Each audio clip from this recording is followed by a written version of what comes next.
আমি পারমিতা চলে এসেছি আবার নতুন একটা ভিডিও নিয়ে। তো এই ভিডিওটা ছিল গত রাতের ভিডিও। তো দেখো আজকের আমাদের বাড়িতে রান্না পুজো উপলক্ষে কত কি রান্না করেছি আমরা দুজনে, মানে আমি আর শাশুড়ি মিলে। এখানে ছিল মাছ ভাজা, পটল ভাজা, নারকেল ভাজা, বেগুন ভাজা, আলু ভাজা, আরও অনেক রকম ভাজা ছিল, মানে 9 রকমের ভাজা ছিল, কচু শাক ছিল, ডাল ছিল, এটা হলো কলার বড়া। তো অনেক রকমের রান্নাবান্না হয়েছিল। তো তোমাদের কাদের কাদের বাড়ি এই পুজোটা বা এই নিয়মটা পালন করা হয় অবশ্যই কমেন্ট করে জানিও। আর এই নিয়মটা আমার বাবার বাড়িতেও ছিল আর আমার শ্বশুর বাড়িতেও আছে। তো অনেক আনন্দ হয়, সারা রাত ধরে রান্নাবান্না হয়, খাওয়া দাওয়া হয়। আর এখন বাজে রাত 11টা।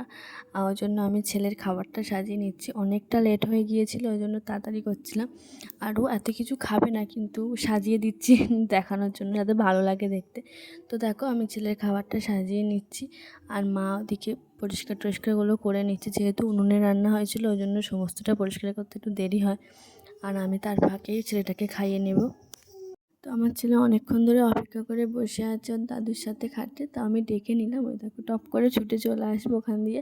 কিন্তু খাওয়ার থেকে ওর দেখার আগ্রহটা বেশি ছিল।